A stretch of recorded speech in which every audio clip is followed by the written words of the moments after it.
you have to have a balanced brain. What do I mean by that? Well, have you ever wondered why it's so tricky to do crosswords? Here's why. You have two hemispheres in your brain. You have a right hemisphere, you have your left hemisphere.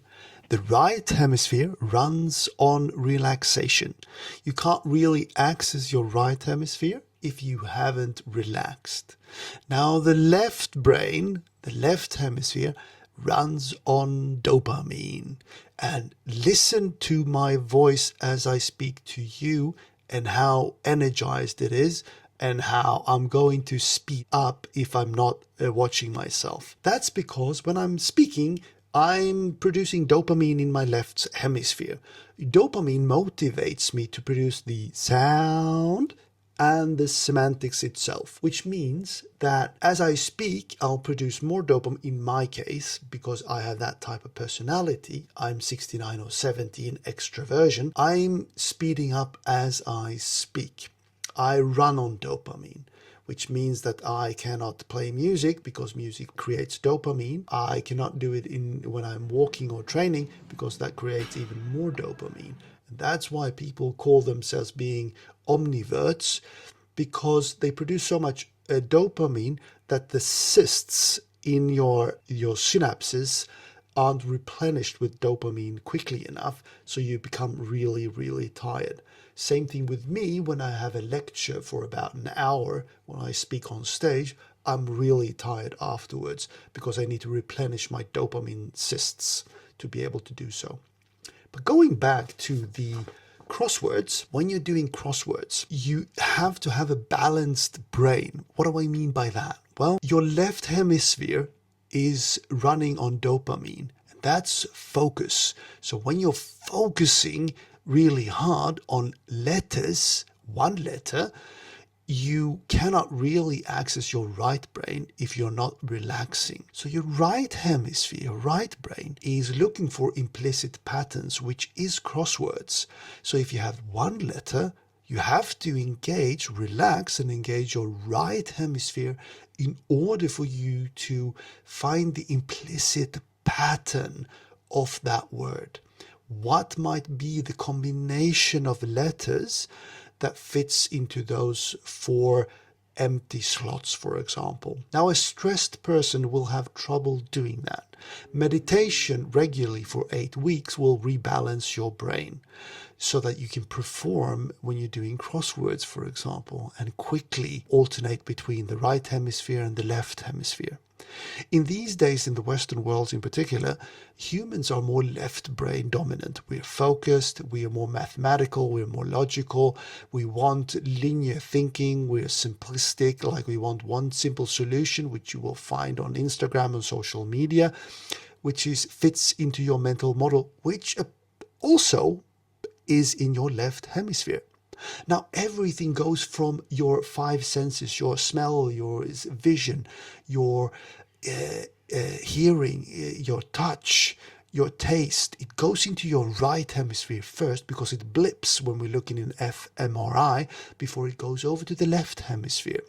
Now, of course, it's not this simplistic, but just to give you an idea about how the brain works. When the right hemisphere finds an implicit pattern, for example, if you see the word red and you see the word green, those are just words, but they also indicate what a color in the RGB spectrum. Those are 2 primary colors. So the words themselves do not have color that tells you a different color, because in this case there are white letters. But your right hemisphere will also group them and categorize them as implicitly sticking together, not as red and green, but as the word color, because they're all colors. That's the implicit adherence to one another. That's what the right brain is doing. Now, the left is reading the words, but even though you're reading, if you look at this text, I study neurology so that I can create better digital products that work better for people when they need to perform a specific task.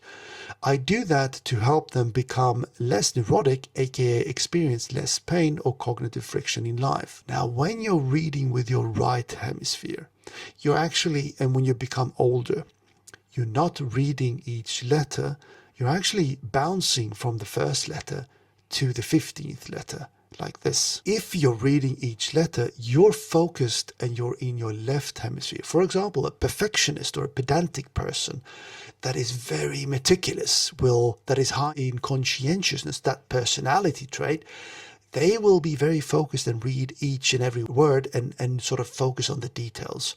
So if you use a word that doesn't fit in their mental model of the world, they will experience cognitive friction. Just to make a note of things, have you noticed the speed of my voice, how it picked up pace? That's dopamine, because I'm really, really engaged now. It's quite funny to watch people like me that have a huge dopamine production, because I speed up and hopefully I react and sort of calm down and make a little wave in the sound for you so that it's more pleasant. But that's a good example to show you what dopamine really does to a person that is high in extroversion. Going back to the sentence, when you read a very focused, stressed person that is pedantic and high in conscientiousness, that is really, really efficient, might not be able to read as fast because they need to focus on the details, and they also need the right words or they'll become upset. So if you have a pedantic person that is not creative in a workshop, for example, they will be upset by the words you use if those words are not what they use, because they will force you into their mental model, which is in your left brain. So all your 5 senses go into your right hemisphere. The right hemisphere will look for patterns that are implicit. It will delete all the rest of the information and send what is an implicit pattern into your left hemisphere, and then write a new mental model in your brain that you then can use to recollect things. So when you're recollecting things, you're not using sugar, glucose in your brain. You're being efficient. And that's why you know what an icon on your screen, on your cell phone means, because you're recollecting it, rather than reading the text underneath the icon, which makes you remember from your memory what the meaning is. Those are 2 different systems. Recollecting goes quickly. You're not using glucose and you're just bouncing off your mental model or your Google Maps in your left hemisphere, rather than using glucose to go into your memory and find what the meaning is of that particular word. Now, the speed of these 2 systems are the same. The problem is that you don't want to read because you want to save sugar, because you might need that sugar to run away from a predator, which is the reptile brain of the old system that you have. Your brain is super efficient, and what it does, it's trying to save you all the time. And that's the fun part about listening to people and yourself when you speak and when you interact with people. Now, if you like this episode, please like and subscribe, and I'll see you in the next one. Cheers.